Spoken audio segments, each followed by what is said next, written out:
అందరికీ నమస్కారం. వాగ్దేవి సరస్వతి ఛానల్ చందమామ కథలకి స్వాగతం.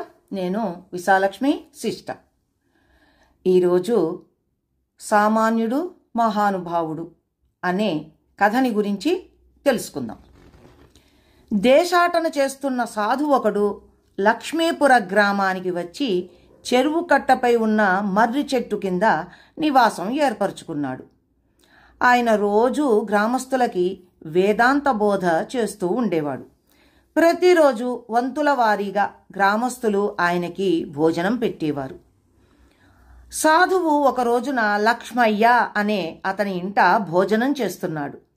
ఆ సమయంలో లక్ష్మయ్య ఇంటికి గురువులు అనేవాడు వచ్చి, అయ్యా, మీ బాకీ అన్న ప్రకారం రేపటికి తీర్చవలసి ఉంది, కానీ సమయానికి డబ్బు అందలేదు, మరొక నెల రోజులు గడువు కావాలి అన్నాడు.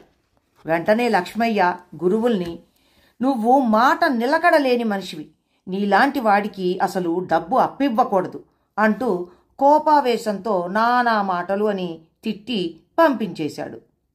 సాధువు ఇది చూసి లక్ష్మయ్యతో, నాయనా, కోపం అనర్ధహేతువు, దానిని నిగ్రహించుకోవాలి. ఇంతకు నువ్వు గురువుల్ని తిట్టి సాధించిందేముంది? నీ అక్కసు కొంత తీరిందే తప్ప దానివల్ల నీకు చేరవలసిన డబ్బే ముందుగా రాదు కదా అన్నాడు. లక్ష్మయ్య సాధువుకి వినయంగా నమస్కరించి, స్వామి, నేను తిట్టానని ఎవరూ బాధపడరు, ఎందుకంటే నా కోపం క్షణికం. ఎవరినైనా సరే ఇలా తిట్టి అలా మర్చిపోతాను, వాళ్ల మీద నాకే విధమైన పగ ఉండదు అన్నాడు. అప్పుడు సాధువు లక్ష్మయ్యను మెచ్చుకుని, కోపాన్ని నిగ్రహించుకోవడం మంచిది, కానీ కోపం క్షణికమే అయితే చాలా గొప్ప విశేషం. పైగా నీ మనస్సులో ఎదుటివారి మీద కోపం ఉండకపోవడం మరింత గొప్ప విశేషం అని చెప్పి ఇంకా ఏదో చెప్పబోతూ ఉండగా అక్కడికి లక్ష్మయ్య స్నేహితుడు రుద్రయ్య వచ్చాడు. వాడు సాధువును చూస్తూనే, పని చేయకుండా ఇతరుల కష్టం మీద బతికే సోమరులని చూస్తే నాకు అసహ్యం, నువ్విలాంటి వాళ్ళకి తిండి పెట్టడం బుద్ధిగల పనేమీ కాదు అన్నాడు. దీనికి లక్ష్మయ్య నొచ్చుకుని క్షమాపణ కోరబోతే సాధువు వారించి, ఎవరి అభిప్రాయం వారిది, ఇందుకు ఎవరినీ తప్పు పట్టరాదు అంటూ చిరునవ్వు నవ్వి వెళ్ళిపోయాడు. ఆ తరువాత కొన్నాళ్లకు లక్ష్మయ్య సాధువుని చూసేందుకు ఆయన నివాస స్థానమైన మర్రి చెట్టు దగ్గరికి వెళ్ళాడు.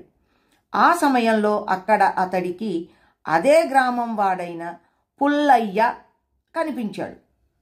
పుల్లయ్యను చూస్తూనే లక్ష్మయ్య వాడి భుజం పట్టుకుని, ఎరా, ఎన్నాళ్ళని తప్పించు తిరుగుతావు, ఇప్పుడు దొరికావు చూడు, ఈ రోజుతో నువ్వో నేనో తేలిపోవాల్సిందే అన్నాడు. సాధువు వెంటనే జోక్యం చేసుకుని, శాంతం నాయనా, శాంతం, అసలేం జరిగిందో చెప్పు అన్నాడు. లక్ష్మయ్య పుల్లయ్యను వదిలి, స్వామి, నెల్లాళ్ల క్రితం నేను గుడిలో పూజ చేయిస్తూ ఉంటే అక్కడే ఉన్న పుల్లయ్య, చెడ్డ పనులు చేసే వాళ్ళకే దైవభక్తి ఎక్కువగా ఉంటుంది అని వెంటనే అక్కడి నుంచి పారిపోయాడు. అక్కడున్న వాళ్ళందరూ వీడి మాటలకి హేళనగా నవ్వారు, నాకెంతో అవమానమయ్యింది అని చెప్పాడు. సాధువు పుల్లయ్యని మందలించి, ఎదుటివారిని నొప్పించే మాటలు అనడం తగదు అన్నాడు. సరే, ఇంతలో రుద్రయ్య అక్కడికి వచ్చి, స్వామి, సాధు పురుషుల గొప్పతనం అర్థం కాక మిమ్మల్ని ఒక రోజున చాలా కించపరిచాను, నన్ను మన్నించండి అంటూ సాధువు కాళ్ల మీద పడ్డాడు. సాధువు మందహాసం చేసి, మన్నించడానికి నువ్వు చేసిన అపరాధమేమిటో నాకు తెలియదు నాయనా, నీకొచ్చిన కష్టమేమైనా ఉంటే చెప్పు, నా శక్తి కొద్దీ సాయపడతాను అన్నాడు. జరిగిందేమిటంటే, రుద్రయ్య భార్యకి జబ్బు చేసింది. అది మామూలు జబ్బు కాదని, దుష్టగ్రహం సోకిందని కొందరు అన్నారు. సాధువు వల్ల తప్ప ఆ దుష్టగ్రహం తొలగిపోదని అంతా అంటే మరొక మార్గం లేక రుద్రయ్య సాధువు దగ్గరికి వచ్చాడు. సాధువు రుద్రయ్య ఇంటికి వెళ్ళి మంత్రోచ్చారణ చేసి రుద్రయ్య భార్యని దీవించాడు. మర్నాటికల్లా ఆమె కోలుకొని మామూలు మనిషి అయింది.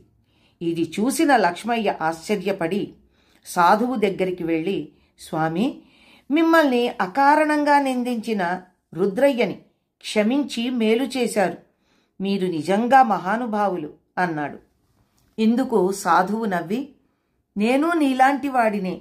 నువ్వు ఎదిటి వాళ్ళని తిట్టి మర్చిపోతావు. నేను ఎదిటి వాళ్ళు తిడితే వెంటనే మర్చిపోతాను. అకారణంగా ఎవరినైనా తిడితే అది జీవితకాలం నన్ను బాధిస్తుంది. అందుకే ఎవ్వరినీ తిట్టకుండా జాగ్రత్త పడతాను అన్నాడు. సామాన్యుడికి మహానుభావుడికి ఉండే తేడా అప్పుడు లక్ష్మయ్యకు అర్థమై క్రమంగా తన కోపాన్ని తగ్గించుకున్నాడు.